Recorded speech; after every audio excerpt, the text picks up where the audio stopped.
केसी पटेल जी, doctor पायल कुलकर्णी जी जो MLA हैं और डॉक्टर भी हैं, और डॉक्टर हसमुख पटेल जी, सम्मानित मंच, और हमारे डॉक्टर सेल, मेडिकल सेल के गुजरात प्रदेश के सभी क्षेत्र से आए हुए हमारे सभी डॉक्टर बंधु, इतनी बड़ी संख्या में आप सब लोग आए हैं।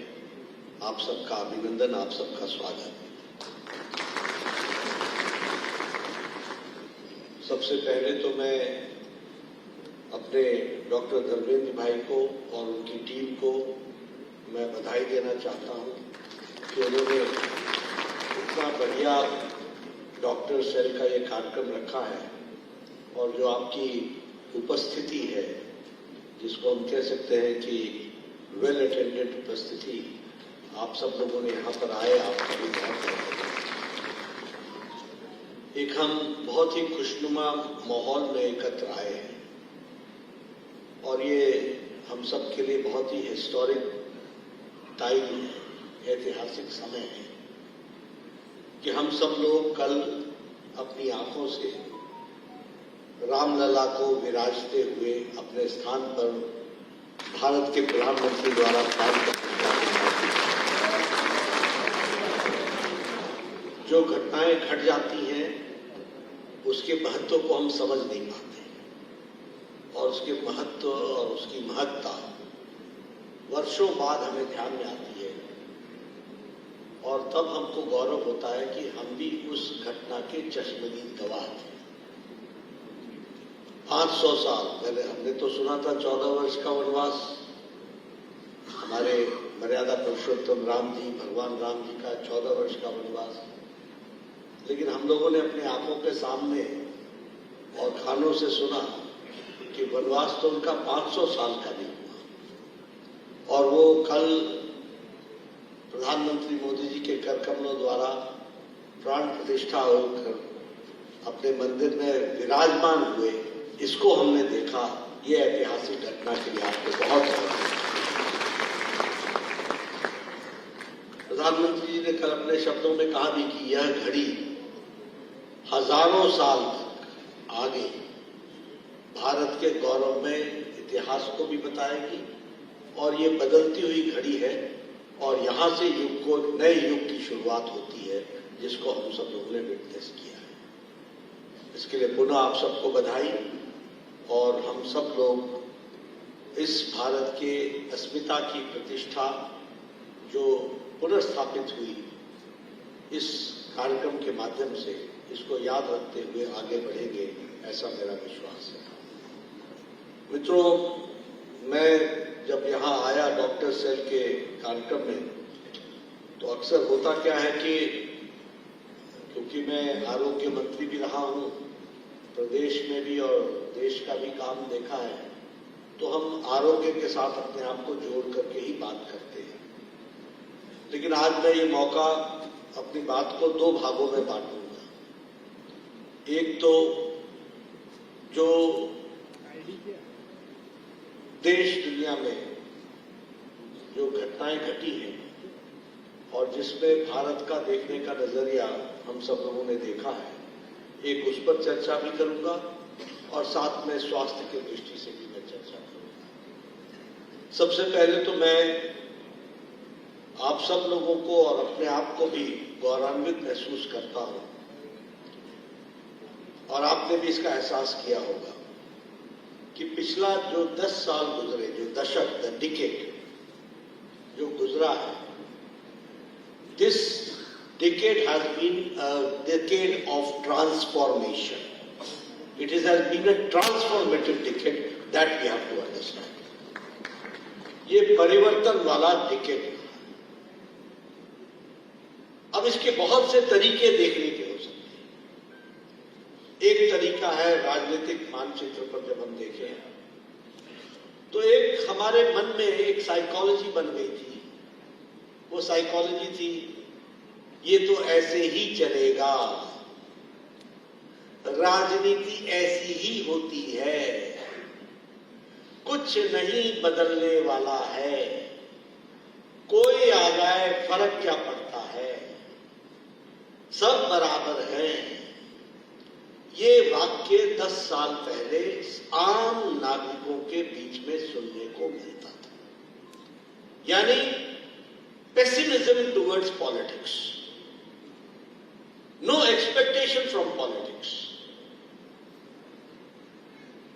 लेकिन 10 साल के अंतराल में मोदी जी के नेतृत्व में आज देश के आम मानवी की मानसिकता बदल गई है, बदल सकता है, बदला है, बदल रहा है, यह बात है।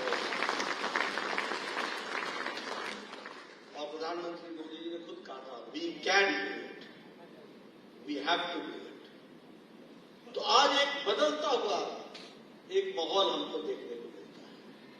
जो हम पेसिमिज्म से भरे हुए थे, आज हम ऑप्टिमिज्म से भरे हैं।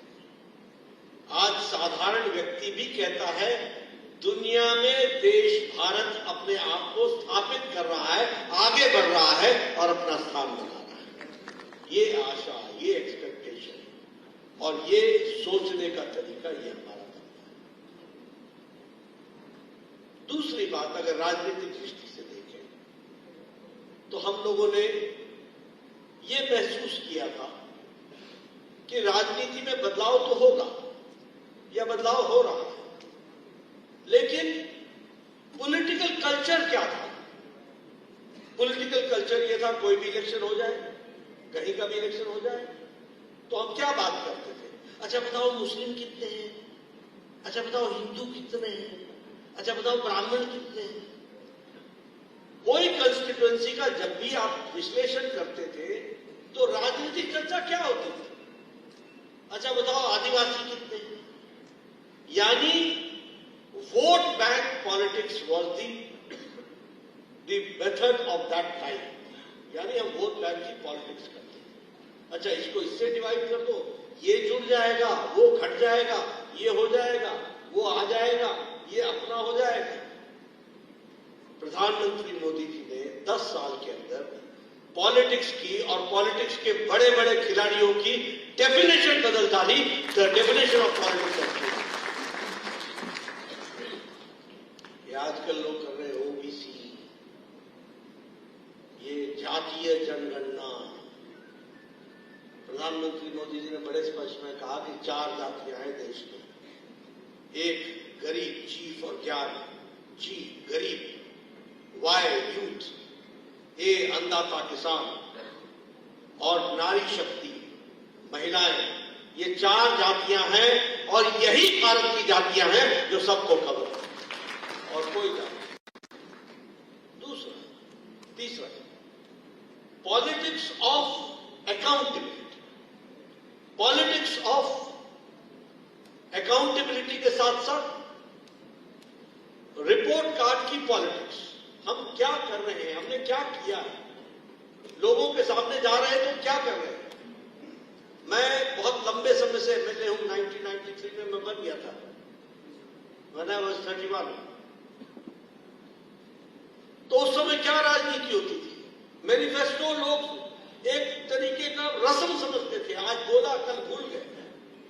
मुझे याद है मेरे इलाके में मेरा एमएलए आता था, जब मैं छोटा होता था, बोलता था इस बार तो सड़क बन जाए, बन जाए। और इलेक्शन के पहले, मैं पहाड़ का रहने वाला हूं, तो पहाड़ में वो एक जगह से चूना लगाते थे, चूना इधर से, इस गांव से दूसरे गांव, और सबको समझाते थे सड़क इधर से जाएगी, इधर से जाएगी, जहां चूना लगा है। हम भी देखते रहते थे। आगे बारिश आती थी, चुनाव हो जाता था, चूना पिट जाता था, हमें चूना लग जाता था। कोई नहीं याद रखता था, सब भूल जाते। मुझे याद है मैं छुट्टियों में मैं जब गांव जाया करता था तो हर बार पूछता था, इस साल मेरे गांव में बिजली आ गई होगी क्या, आ जाएगी क्या? क्योंकि पिछली बार मेरे को इंजीनियर ने बोला था कि आ जाएगी, और जब मैं गांव पहुंचता था तो हताश होकर देखता था, फिर वहीं को वहीं ढाक के 3 पार, कोई बिजली नहीं। लोग कहते थे पानी आ जाएगा। चुनाव के पहले हमारा इंजीनियर मेरे गांव के सामने बड़ी बड़ी पाइपों की ट्रक ला करके फिरवा देता था और सारा गांव बोलता था अब तो पानी आ जाएगा, अब तो पानी आ जाएगा। और चुनाव के बाद रात को वही ट्रक पाइपों को डालता था और वापस ले जाता था और हमें फिर चूना लग जाता। There was no accountability.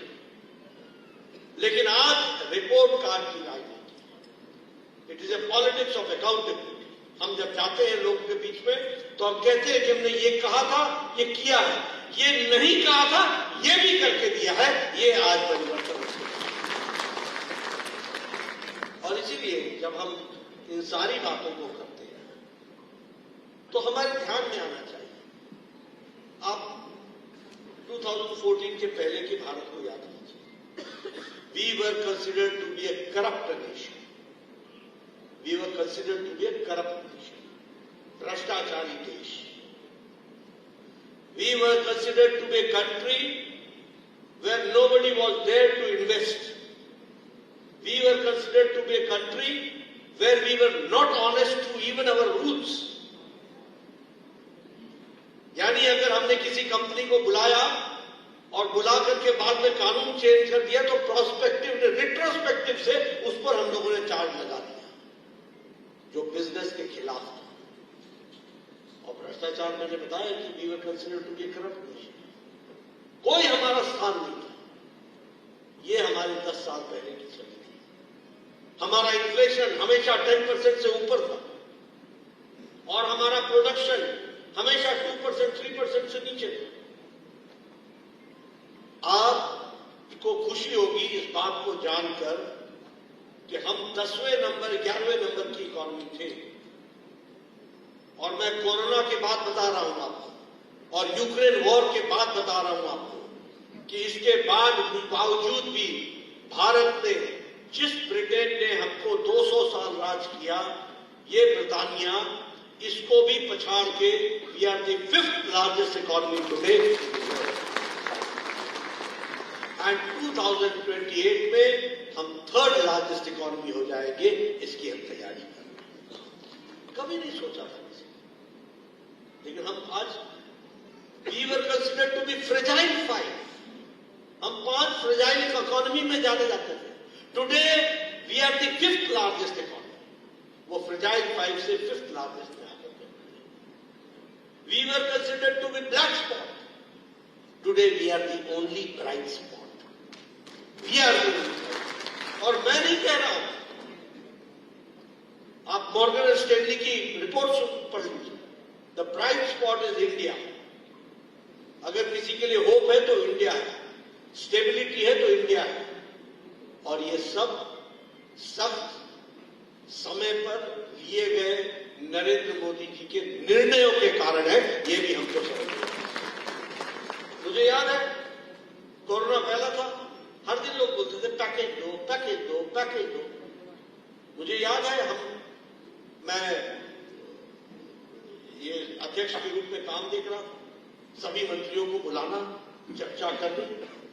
प्रधानमंत्री मोदी जी के सामने बहुत से छोटे ग्रुप्स बैठते थे, सब डिस्कशन करते थे, सब कहते थे ये पैकेज देते, ये पैकेज देते, ये पैकेज देते, ये पैकेज देते। प्रधानमंत्री मोदी जी बहुत स्पष्ट थे, हमने देश को मजबूत करना है। इसलिए कोरोना के समय हमारे दृष्टि से जो हम फैसला लेंगे वह हमारे लोग किस तरीके से इस परिस्थिति में, विषमता में भी अवसर ढूंढ सके, इसके लिए हम काम करेंगे। और वो हम लोगों ने काम किया। मीडियम एंड स्मॉल इंडस्ट्रीज को हम लोगों ने सपोर्ट किया। एग्रीकल्चर के लिए 1 लाख करोड़ रुपए उस समय हम लोगों ने इन्वेस्ट किया। इंफ्रास्ट्रक्चर के लिए at that point of time we decided to spend 10 lakh crore rupees into infrastructure. और इकोनॉमी को हम लोगों ने, प्रधानमंत्री मोदी जी ने बूस्ट किया। और ये कांग्रेस ही डेली चिल्लाए पैकेज पैकेज पैकेज। फिर मुझे बोलना पड़ा तुमको पैकेज नहीं दिखता है, पैकेज में कमीशन दिखता है, कमीशन। You need commission. और मोदी जी लोगों को मजबूत करने के लिए लगे। और आज उसी का कारण है कि आज हमारी इन्फ्लेशन रेट सबसे कम है और हमारा ग्रोथ रेट सबसे ज्यादा है। ये भी हमको ध्यान रखना है। और जब मैं सबसे ज्यादा और सबसे कम बोलता हूं तो जापान जोड़ता हूं, अमेरिका जोड़ता हूं, होल ऑफ यूरोप जोड़ता हूं, ऑस्ट्रेलिया जोड़ता हूं, न्यूजीलैंड जोड़ता हूं। सबको जोड़ के बता रहा हूं। उनके इन्फ्लेशन रेट को देख लो, रशिया के इन्फ्लेशन रेट को देखो, and this is all after Ukraine war and the Ukraine conflict and this issue related to Hamas and the Israel. इसके बावजूद हम one of the stable economy के रूप में खड़े हैं, ये भी हमको ध्यान में रखना चाहिए। दूसरी बात मैं कहूंगा कि प्रधानमंत्री मोदी जी ने, मैं आगे चल करके आपको प्रधानमंत्री जी के भाषणों पर भी चर्चा करूंगा कभी।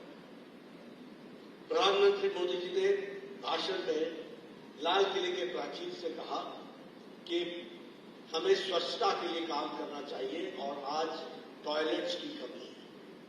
कांग्रेस ने खिल्ली उड़ाई और कांग्रेस ने क्या कहा? कांग्रेस ने कहा ये प्रधानमंत्री स्वच्छता की बात लाल किले के प्राचीर से from the रैम्पार्ट्स of Lal Qila बोलता है, ये कोई बात है बोलने की?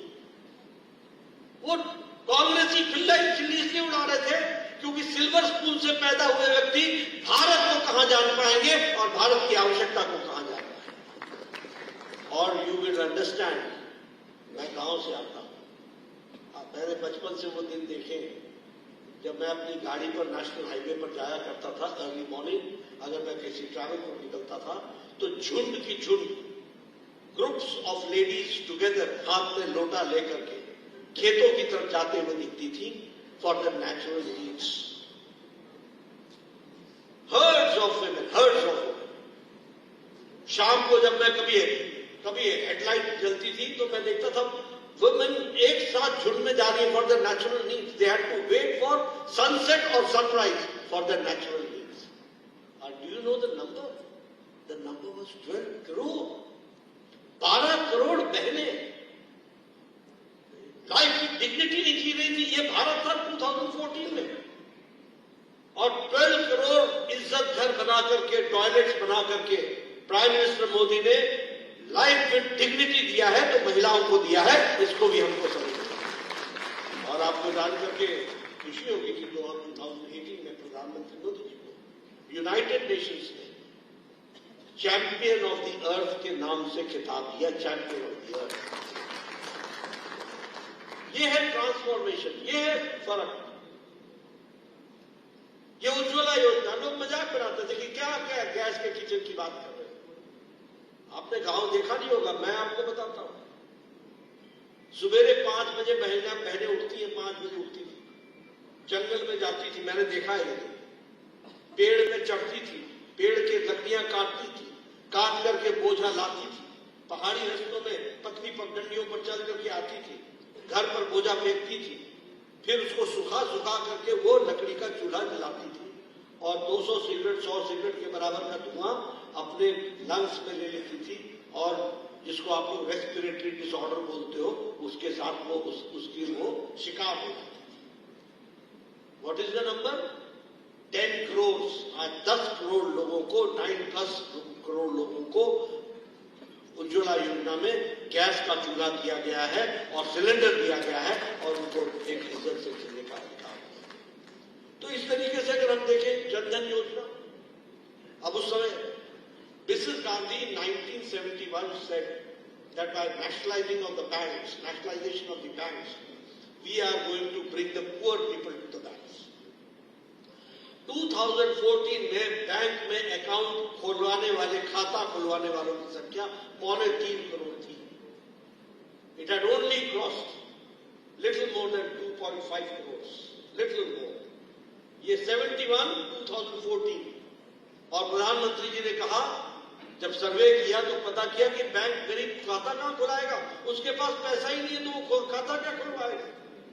और इसलिए प्रधानमंत्री जी ने कहा, 0 अकाउंट पर भी तुम्हारा खाता खुलेगा, जनधन योजना में खुलेगा, तुम खाता खोलो।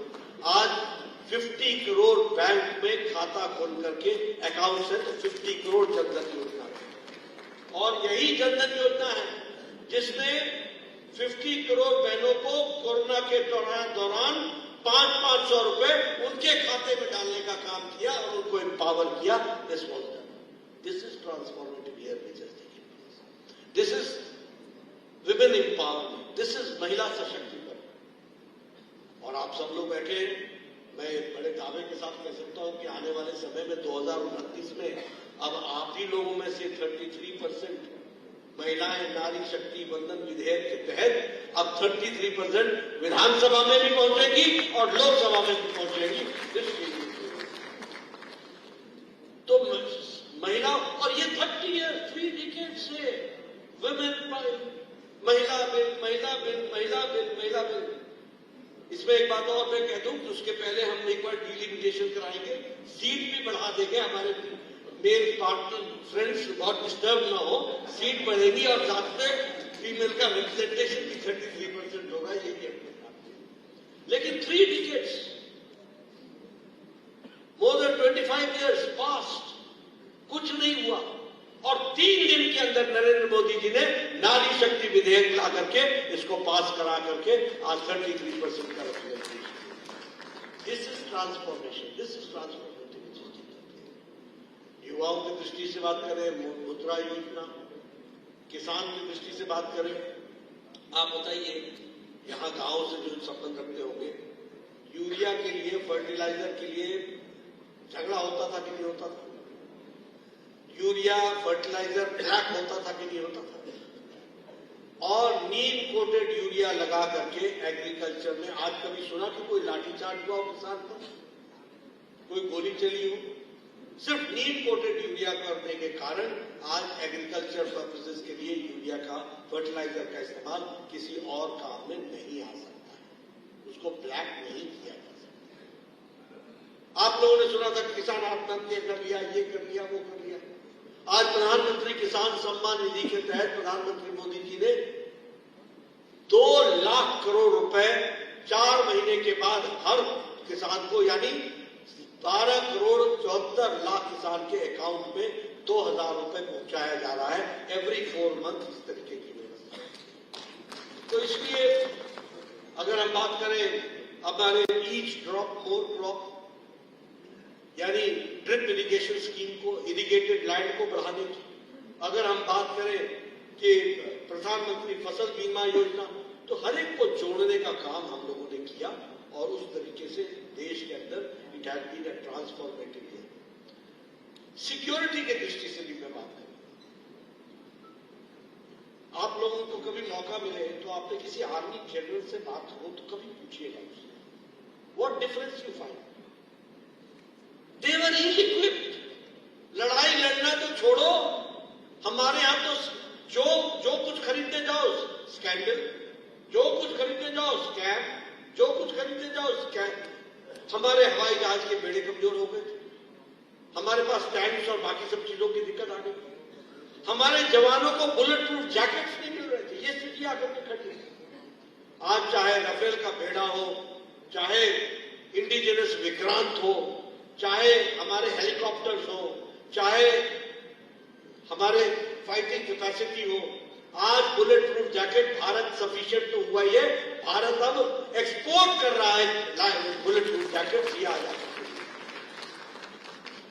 मैं हिमाचल का रहने वाला हूं, बॉर्डर से जुड़ा हुआ, मुझे मालूम था और मैं देखता था। आप लोगों ने नहीं देखा होगा, जब मिलिट्री की कैरवाई जाती थी, आप सिर्फ आपके ध्यान के लिए बता देना चाहता हूं कैसा देश होता है। हमारे यहां मई महीने से, from the month of May, trucks used to start going to Leh Ladakh till नवंबर।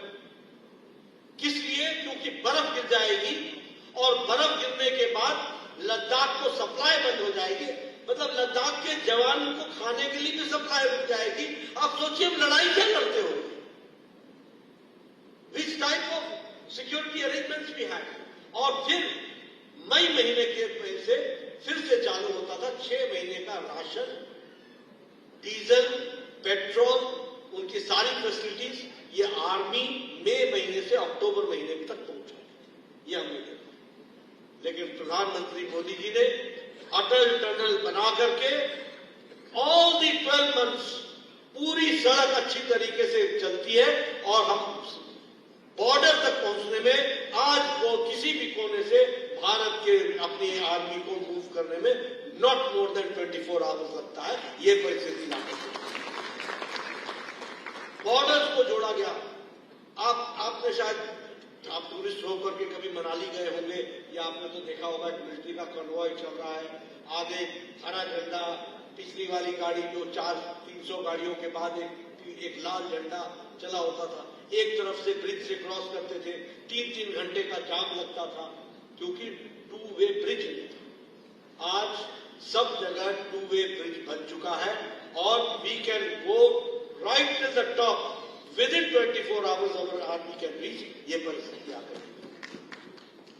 मुझे मालूम है, मैं आर्मी के परिवार से भी आता हूं। पुंछ पर गोली चलती थी, पुंछ के बॉर्डर पर गोली चलती थी। पुंछ वाला नगरोटा जो हमारा वहां का एरिया कमांड था उसको मैसेज देता था, एरिया कमांड उसको western high command, western command के चंडी मंदिर को इन्फॉर्म करता था, चंडी मंदिर दिल्ली को इन्फॉर्म करता था। और उस समय यूपीए की सरकार में दिल्ली बोलती थी रुक जाओ, बताते हैं तुमको ऑर्डर देंगे, और वो ऑर्डर कभी नहीं आता था। और आज प्रधानमंत्री मोदी जी के नेतृत्व में ये स्टैंडिंग ऑर्डर है, जिस झुरमुट से बंदूक चले जवाब देकर के ही आना, उसके पहले आने की। क्या देश बना दिया था हमने, हमारे जवान के हाथ में बंदूक है और ऑर्डर नहीं, और खड़े। किसी ने हिम्मत की उरी में हमारे जवानों को के उसमें बैरक्स में अटैक करने की। 10 दिन के अंदर प्रधानमंत्री मोदी जी के नेतृत्व में सर्जिकल स्ट्राइक हुआ, पाकिस्तान के चक्के छूटे। अगर किसी ने पुलवामा की घटना घटी, कौन से ऐसे प्रधानमंत्री हैं जिन्होंने आज दिन तक कहा तुमने बहुत बड़ी गलती कर दी है, you have committed a mistake, और तुमको इसका खमियाजा भुगतना पड़ेगा, ये मोदी जी ने कहा था। और 11 दिन के अंदर एयर स्ट्राइक करके पाकिस्तान को हम दिखाया। ये सिक्योरिटी की दृष्टि से देखा जाए, ये हम हर तरीके से टॉप तरीके से इम्प्रूव हो रहे। इंटरनल सिक्योरिटी की बात करो, Ahmedabad blast, Bombay blast, Mumbai blast, suburban trade blast, Varanasi blast, Prayagraj blast, एक पर एक ब्लास्ट होते। आज क्या खबर आती है, वहां पर फलाना पकड़ा गया, वहां पर फलाना पकड़ा गया, वहां पर फलाना पकड़ा गया। देश की इंटरनल और एक्सटर्नल सिक्योरिटी मजबूत बनाए। If you talk about Jammu Kashmir, एक ही तो छोड़ा था जवाहरलाल नेहरू पर, और वो आर्टिकल 370 हमारे को मुसीबत बन गई। कहते थे घिस घिस के गिर जाएगा, गिर जाएगा। तुम घिस करके आप चले गए, वो वहीं का वहीं खड़ा रहा, आर्टिकल 370 नहीं घिसा। लेकिन मोदी जी की इच्छा शक्ति और अमित शाह की रणनीति ने आर्टिकल 370 को एब्रोगेट कर दिया, और आज भारत का अभिन्न अंग हमारा जम्मू कश्मीर बन चुका है। इसको हमको समझ लेना चाहिए। आपको जानकर के आश्चर्य होगा कि भारत सरकार के पार्लियामेंट से पास किए हुए कम से कम 200 ऐसे एक्ट थे जो जम्मू कश्मीर में लागू नहीं थे। पॉस्को लॉ नहीं था, prevention for the child for sex abuse को, वो लागू नहीं था।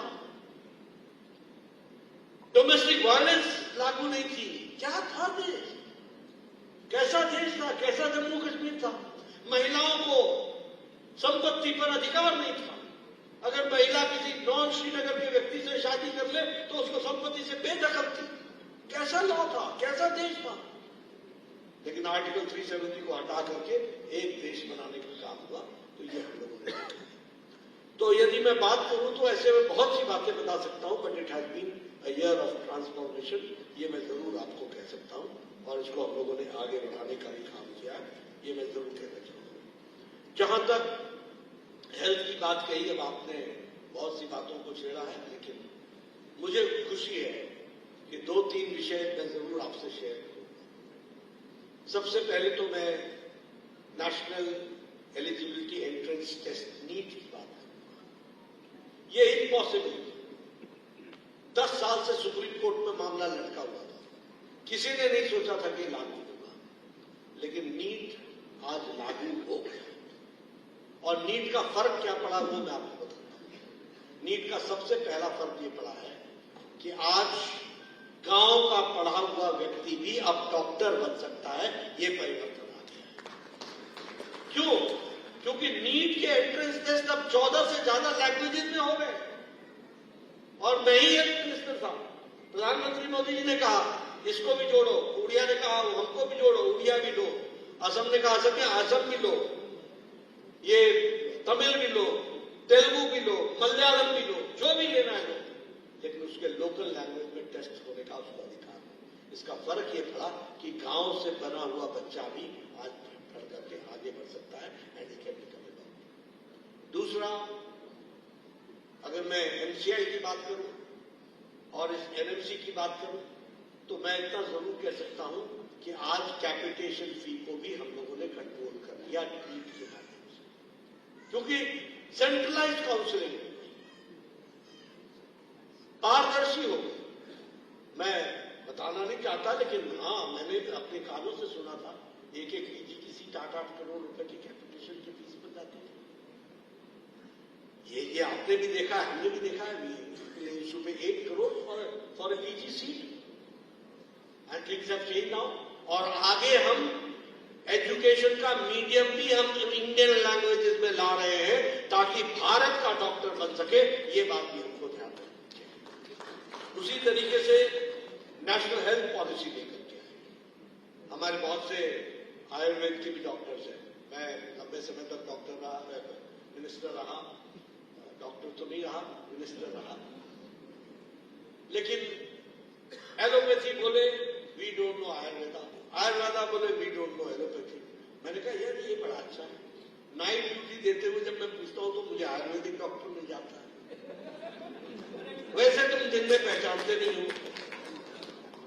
अब देखिए, ऐसा है कि दाई से पेट नहीं छुपाया जाता, मुझसे तो नहीं छुपाया जा सकता। तो मैंने तो कहा मेरा यार ये बड़ा है, सवेरे सवेरे तो मेरे को भाषण देते हो और तुम्हारे यहां का स्वीपर तो इंजेक्शन लगा सकता है, लेकिन कोई आयुर्वेदिक डॉक्टर अगर इंजेक्शन उठा ले तो तुम्हारे को बहुत तकलीफ हो जाती है। तो मैंने कहा ये we are all for one, we are all for together. इसीलिए हम लोगों ने पहला काम क्या किया कि होलिस्टिक अप्रोच, और होलिस्टिक अप्रोच में सबसे पहला काम consultation and cross reference under the one roof, इसको करने का हमने प्रयास किया। और आज all India institute of medical sciences जितने बन रहे हैं सब में क्रॉस रेफरल और क्रॉस कंसल्टेशन इसकी इजाजत हमने दी है। मुझे मालूम है कि कैंसर में कीमोथेरेपी होती है, पर हमें यह भी मालूम होना चाहिए कि इम्यूनिटी को बढ़ाने के लिए आयुर्वेद का मेडिसिन बहुत काम है। हम दोनों मिलकर क्यों नहीं काम करते? हमें मालूम है कि medicines have got their own role to play, but science he prove करता है कि प्राणायाम has got its own validity which we have to understand। और आपके ही पैरामीटर्स उसको बताते हैं कि किस तरीके से ब्लड प्रेशर कंट्रोल कर सकते हैं, किस तरीके से हाइपरटेंशन कंट्रोल कर सकते हैं। तो why shouldn't we use each other? तो हमने होलिस्टिक अप्रोच को कहा, जबरदस्ती नहीं की, ये भी आप ध्यान रखिएगा, हमने जबरदस्ती नहीं की, लेकिन हाँ holistic approach we should adopt. और उसी के साथ साथ preventive, promotive, curative, palliative, geriatric, इन सब चीजों पर बराबर का एम्फेसिस दिया under the national health policy. और क्यों नहीं किया जाए, करने की जरूरत ही। आज ये जिसको हम लोग आरोग्य मंदिर कह रहे हैं, जिसको हम health and family welfare, health and welfare centre बोलते थे, आज ये 1.5 लाख है। इसी 1.5 लाख में अब हम diabetes, tuberculosis, dental health, mental health, hypertension, ये सब चीजों का हम examination at the age of 30 कर रहे हैं, सो दैट हमको पता चले कि व्यक्ति बाईपास की तरफ जा रहा है या डायबिटीज की तरफ जा रहा है या किडनी फेलियर की तरफ जाएगा, किधर जाएगा हमको समय पर पता चल जाए तो हम प्रिवेंटिव कर लेंगे, हम प्रिवेंशन करेंगे, हम हेल्थ को प्रमोट कर सकते हैं। तो प्रमोट करने के लिए हम लोगों ने योग को आगे जोड़ने का प्रयास किया, आयुर्वेद को आगे जोड़ने का प्रयास किया। उसी तरीके से क्यूरेटिव, और क्यूरेटिव में भी अगर मैं बात करूं तो हमारे यहाँ 7 all India institute of medical sciences थे। मोदी जी के नेतृत्व में 10 साल में 22 all India institute of medical sciences and one is here in Rajkot also. Rajkot में भी मेडिकल साइंसेज के दृष्टि से हमने यही गुजरात मॉडल, जब प्रधानमंत्री मुख्यमंत्री थे तो उन्होंने ये जो हमारे सुरक्षित मातृत्व की बात कही थी, वही मातृत्व सुरक्षा की बात करके हम लोगों ने भी किया है।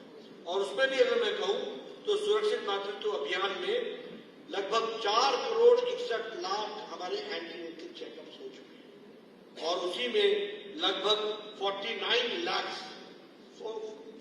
lakhs एंड हाफ हमारे जो जिसको हम कहते हैं कि हाई रिस्क प्रेगनेंसी थी, उनको भी हम लोगों ने डिटेक्ट किया है। ये अब देखिए बड़ी इंटरेस्टिंग बात होगी, 60s और 70s में हम अमेरिका से इतने प्रभावित हो गए कि हम लोगों ने लैक्टेटिंग मदर्स को भी ये मिल्क पाउडर देना शुरू किया।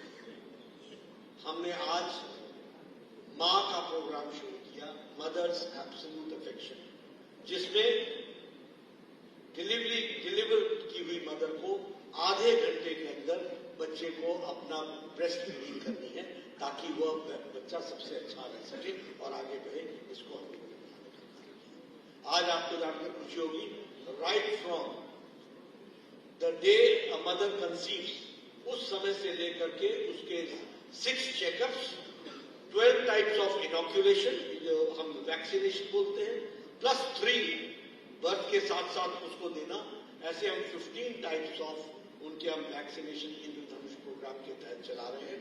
और right from conception to delivery and to home institutional delivery और वापस उसको घर तक छोड़ने की ये सारी व्यवस्था भारत सरकार अपने सर पर कर रही है।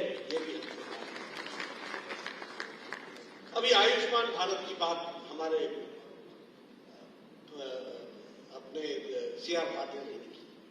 आयुष्मान भारत और हमारा ये जो सेंटर अपना ये जो क्या उसको कहते हैं सीआर पाटिल डिस्पेंसरी को नहीं, अभी जो हम लोगों ने ड्रग्स को रिडक्शन करके जन औषधि क्षमा करिएगा जरा, health ministry at the back of my mind चली गई है, जन औषधि। अभी आयुष्मान भारत की मैं बात करूं, ये आउट ऑफ पॉकेट एक्सपेंडिचर और गरीब आदमी को कितना इसने लाभ पहुंचाया है, इसको आप समझ सकते हैं। 50 करोड़ पीपल का मतलब है 40% ऑफ इंडियन पॉपुलेशन। और ये कौन सी पॉपुलेशन है? रिक्शा वाला, ठेला वाला, रेडी वाला, सब्जी वाला, टांगे वाला, auto rickshaw driver, taxi driver, बस का ड्राइवर, बस का क्लीनर, लिफ्ट मैन, वेटर जो आपको सर्व करता है, बार्बर, बाय प्रोफेशन, इन लोगों को हम लोगों ने 5 लाख रुपए का हेल्थ कवर हर साल कर दिया और गुजरात ने 10 लाख रुपए का हेल्थ कवर दिया। ये आयुष्मान भारत छोटी चीज नहीं है। और ये जन औषधि केंद्र जो थाउजेंड्स की संख्या में बने हैं, इसने आउट ऑफ पॉकेट एक्सपेंडिचर हमारा बहुत रिड्यूस कर दिया। अब इसमें भी कोई दो राय नहीं कि एलोपैथिक दवाइयां बहुत सी हैं, डायबिटीज से लेकर के अगर किसी का को स्टेंट लगा है, एंजियोप्लास्टी हुई है या कभी उनका बाईपास हुआ है, लाइफ लॉन्ग मेडिसिन लेती है। अब लाइफ लॉन्ग मेडिसिन का मतलब क्या होता है, उसका खर्च क्या होता है, उसको रिड्यूस करने में बहुत बड़ा काम है। अभी आपको बताया ही पीजी सीट्स तिगुनी हो गई है, 3 times, under graduate seats 5 times में, जो थी उससे 5 टाइम्स ज्यादा बढ़ा दी। हमारे medical colleges practically we have decided to add some 20 medical colleges. Now you have got 15 medical colleges. Now you have got more than, I don't know, लेकिन 36 medical colleges. तो ये अपने आप में आपको बताता है कि किस तरीके से हम लोगों ने हेल्थ की दृष्टि से इस काम को आगे बढ़ाने का काम किया है। और उसी तरीके से अगर मैं गुजरात की बात करूं तो बहुत से मॉडल हमने गुजरात मॉडल, ये जो अमृत वंदन प्रोग्राम था, इसी कार्यक्रम से आयुष्मान निकला, इसी कार्यक्रम को हम लोगों ने आगे बढ़ाया। ये मदर अफेक्शन ये भी यहीं से निकला। तो इस तरीके से हेल्थ की दृष्टि से भी बहुत से काम हुए जिसको हम लोगों ने बढ़ाने का प्रयास किया। मैं एक ही बात कह सकता हूं कि गवर्नमेंट वो है जो टाइमली एक्शन ले और टाइमली चीजों को समझ करके उस पर एक्ट करे। मुझे लगता है कि हर सेक्टर में इंक्लूडिंग दी हेल्थ सेक्टर, हर एक जगह पर हमारे मोदी जी के नेतृत्व में आज हम लोगों ने प्रयास किया है कि बेस्ट पॉसिबल तरीके से रिफॉर्म्स को ला करके, मेडिकल एजुकेशन से लेकर के, मेडिकल फैसिलिटी से लेकर के हम उन सब चीजों को आगे बढ़ाएं, उसके लिए हम काम कर रहे हैं। If I talk about pharmaceutical industry, आपको जानकर खुशी होगी, Gujarat is exporter number 1, exporter India. और दूसरा कि फार्मास्यूटिकल्स में India is the dispensary of the world और सबसे चीप और सबसे इफेक्टिव दवा अगर कोई बन रही है तो भारत में बन रही है, ये भी हमको। मैं जब वर्ल्ड हेल्थ कांग्रेस में जाता था, वर्ल्ड हेल्थ ऑर्गेनाइजेशन के जो उसकी एनुअल मीट होती है, तो उसमें रात रात भर हमारा यही डिस्कशन होता था। वो सब चाहते थे कि उनके दूसरे देशों के हमारे इंडस्ट्रीज के ऊपर चेक लगाए। होता है, हर एक कंट्री का अपना अपना रास्ता होता है, लेकिन हमने रात के 1-1 बजे तक बहुत टफ नेगोशिएशन किया और हमने कहा कि हमारी इंडस्ट्री को चेक करने का अधिकार हमें ही है और हमारी industry one of the best pharmaceutical industries है जो वर्ल्ड में कम्पीट कर रही है। तो ये सारी चीजों का परिवर्तन आया है।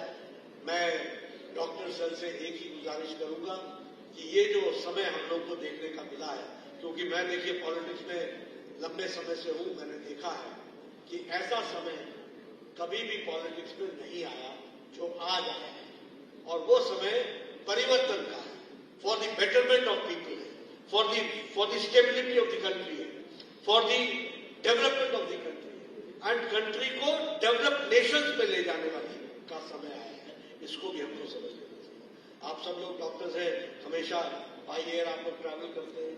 मैं जब 90s में पहली बार मुझे सिंगापुर एयरपोर्ट देखने का मौका मिला, तो मैं एक भावना से ग्रसित हो गया कि क्या ऐसा एयरपोर्ट हमको कभी अपने देश में भी देखने को मिलेगा। लेकिन आज हम कह सकते हैं कि वर्ल्ड क्लास एयरपोर्ट्स है तो वो इंडिया में है, इसको भी हमको।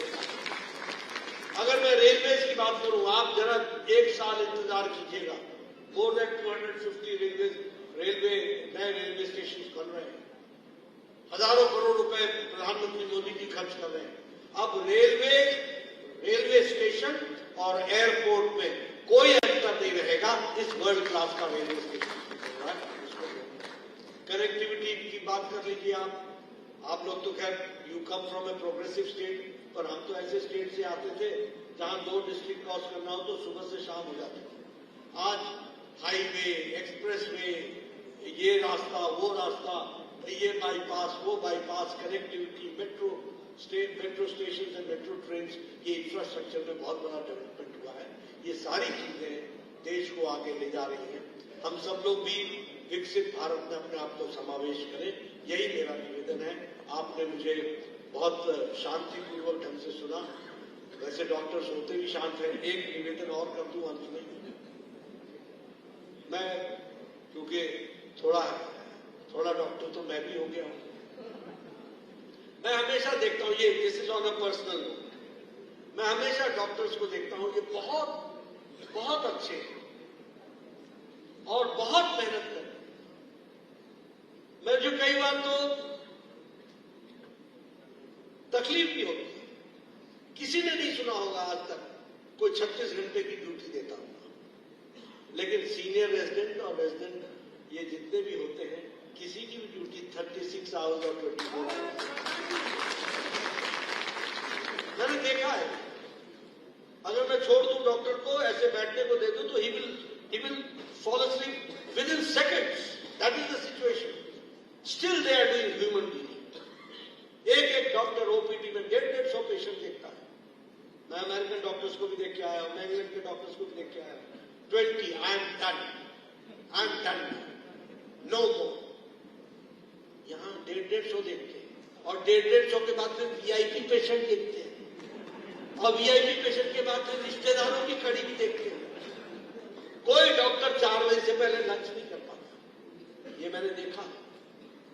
लेकिन एक मेरा आपसे निवेदन, और मैं जब हेल्थ मिनिस्टर था तो मेरी पीड़ा थी, मैं इसको आगे बढ़ा रहा हूं, वो ये है कि आप बहुत बहुत डेलिकेट हैंडलिंग करते हैं, बहुत अच्छे हैं। आपकी भी तकलीफ है कि आप लोग थोड़ा कम्युनिकेट कम करते हैं। आपका एडवोकेट तो मैं बन करके बोलता हूं बार बार कि डॉक्टर की तकलीफ को समझो, थोड़ा कम्युनिकेशन भी करना चाहिए। कुछ तो आपकी तकलीफ है क्योंकि आपको पेशेंट्स का लोड इतना है कि आप कम्युनिकेट कम करते हैं। मैं तो कई बार कहता हूं काउंसलर्स लगा देने चाहिए जो आपके बीच में इंटरप्रेटर का काम करे, क्योंकि ये ट्रॉमा भी एक तरफ होता है, एक तरफ पेशेंट भी ट्रॉमेटिक होता है, पेशेंट का अटेंडेंट भी ट्रॉमेटिक होता है, और इधर आपकी भी मजबूरी होती है, और इसके बीच में आप काम करते हैं। मैं जब हेल्थ मिनिस्टर था, ऐसी आपसे मैं मजाक की, तो मैं जब जिस वार्ड में घुसता हूं उस वार्ड से डॉक्टर निकल जाते। मैंने कहा ये क्यों है डॉक्टर साहब? बोले मिनिस्टर साहब आने इसलिए जा रहे हैं। अरे मैंने कहा मेरे सामने रहे ना, तो उनको बेचारों को ऐसा लगता है कि पता नहीं क्या मैं पूछ लूंगा।